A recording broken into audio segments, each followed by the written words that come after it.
There's a guy in our history, his name was Gilbert Mair. He was well respected amongst the Māori people. And it's like this guy jumps out with his weapon in front of the whole of this platoon, which they used to call the Te Aroha Flying Column, and starts jumping around and displaying his weapon and doing his dance. One of the guys starts loading up his musket and points at him, and old Gilbert Mair says, you know, give the man a bit of credit, you know, look what he's doing. And then as suddenly as he appeared, he disappears. He just a couple of skips into the bush and he's gone. What is sort of interesting is that this guy was fair as white. But the other thing was fully facial tattoo, Māori tattoo. Also the legs, everything, you know. So the interesting thing is there's a very, very tall white person brandishing a Māori taiaha with a fully facial tattoo, which was only for the ones of high rank. People think everyone got tattoos in the old days. They're wrong. 5 to 10% at the most. You had to be something to deserve it, especially a facial tattoo. I was just about to mention old Maggie Papakuta. She was probably, or is the most famous of all our guides. She was basically what you call a puhi ariki, which means very chiefly woman. Anyway, she wrote a book called The Old Time Māori, and it's probably the best reference for what went on in the old days anywhere. And it was funny to hear because when I read it, it's like she mentions waka blondes, you know. You get the word blondes because of a family in here that are all fair-skinned and all blonde-haired. She mentions in this book that her best friend was a little girl called Puti Puti. She was fair, she had blonde hair, and there's even a picture of her in this book. Puti Puti's father was of the tangata whenua or the Urikihu clans, okay, which were the people that were basically here before we got here, okay. Well known to be, you know, tall, fair-skinned, definitely not little fairies. This lady, Puti Puti's father, was of that clan. They lived on top of the mountain up the back here. The most sacred of all our mountains in the whole area is Nongataha. The name of their village was called Te Tuahu o Te Atua, which means the praying place of the gods.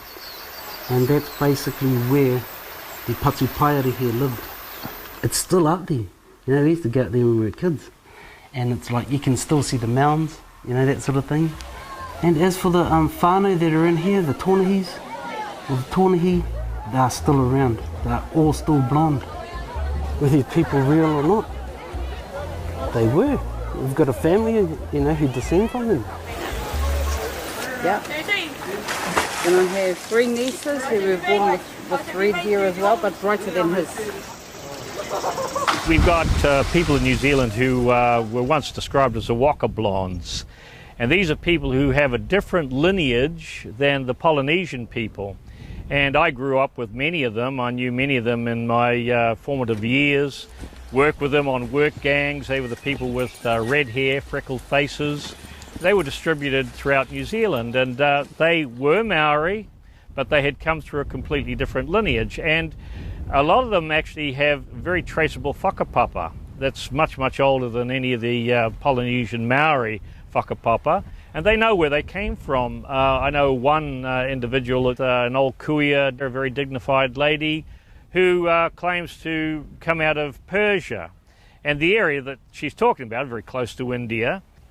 And when we did DNA analysis on this lady, it shows a high incidence of her blood group or her DNA in the Persian area, so she's quite correct. But then the second big block, if you like, of people that share her DNA are found in Peru. The legend tells us that their ancestors in times long passed away, 165 generations or around 3,500 years ago, migrated from a hot country named India. The cause of this exodus was a disastrous war with the dark-skinned folk in which great numbers were slain. This war was recorded in the Indian epic known as the Mahabharata. The legend continues on to describe their voyages, which eventually took them into Polynesia. They crossed the oceans to Tawhiti-Roa, a long, skinny land believed to be Central America, and then on to Tawhiti-Nui, a very large land, South America. And from there they ventured into the scattered isles of the Pacific.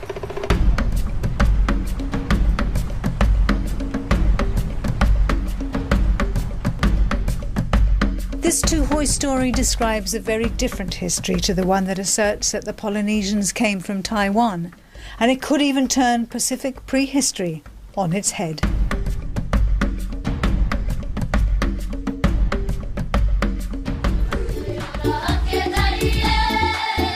Perhaps it's time we track down the lady that Martin spoke of and got her story firsthand. We've always believed, from the history that was handed down by Piki Te Piki Kōtuku, our great-great-grandfather, that we came from this ancient place outside of Egypt named ancient Persia. Today it is named Iran or Iran, whichever way you want to say it. Well, when I told my family, they were proud when I told them that they came from ancient Persia. Some of them said, "Oh, are we Arabs?" I said, "Well, actually, we'd be described as being Egyptian more than Arabs." There they are. Hello. This is only some of them. I got 64 together. Yeah, that's grandchildren, greats and great-greats. We're quite proud of it. Oh gosh, oh, we really are. This is my mum. Her name was Tangi Maria Te Araroa Karauti. My mother was the one that gave me the history, and she wanted us to know just who we were and who we are. This is my dad, Hawani James Ham. His mother was a Waratini, and the Waratini are the blue-eyed Ngāti Hotu of Whakatane. This was my husband, Iki Whenua Mātāmua, who passed away in 2007. He is of Tuhoi descent, and they too are of Ngāti Hotu. I have here a photograph of my grandmother and my grandfather, Te Araroa Karauti.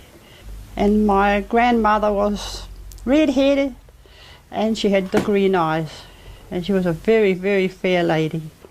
This photograph is of Janet. Of my 10 children, she was the only one that really resembled me. And she is the only one of my 10 children that had the green eyes. But apart from that, a lot of my grandchildren do too.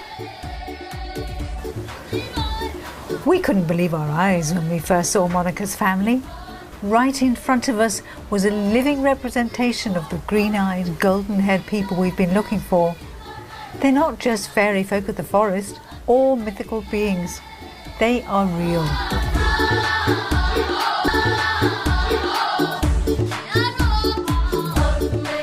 We wonder what motivated Monica to publish her story.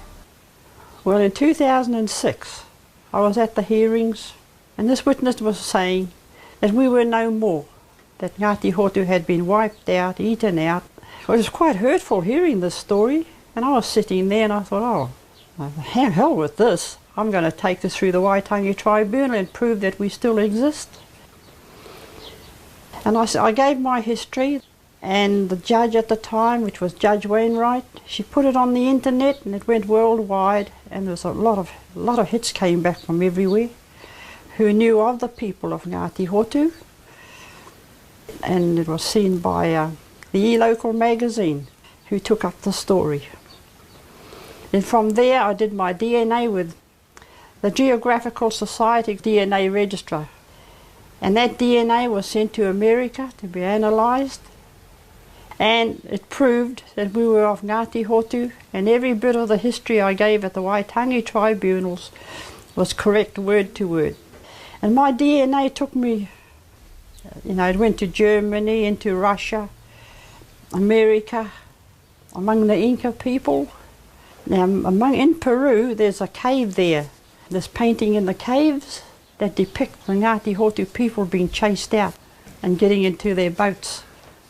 But to me, from my DNA, we came straight here after leaving Peru, after being driven out.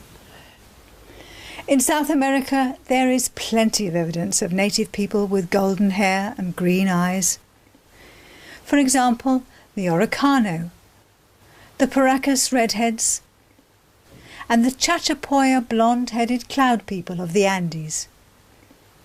But another place I know they did go to, definitely, was Mexico, because in Mexico they found an ancient old tiki. So the tiki is not a Maori emblem, it belonged to the Ngāti Hotu people. And Mexico is in my DNA. Another thing they brought with them was the thing they put up on the teko of a man doing, you know, with his tongue hanging out and stark naked, yeah. Bess, and they Bess. That's right, it was named Bess. Yeah. Little bit of a joke of man. It is an Egyptian emblem. It's not Maori at all. Monica showed us this wood carving with Bess on it, which was found in a swamp near Kaitaia. What caught our attention was the birdman motif at each end. This is a motif believed to be unique to Easter Island. This island, according to local legend, was discovered by a red-haired Peruvian leader, or matua, named Hotu Matua. Hotu Matua, who shares Monica's tribal name Hotu, is said to have brought 67 Orongo Orongo tablets from Peru, a record of their history as a nation. These were written in a script almost identical to one in the Middle East that was abandoned after a war that destroyed the Indus civilization 3,500 years ago. The war that forced Monica's ancestors to flee. When Dr. A. Carroll deciphered one of these tablets in 1892, it showed that it contained a record of many wars in Peru prior to Hotu Matua's escape to Easter Island.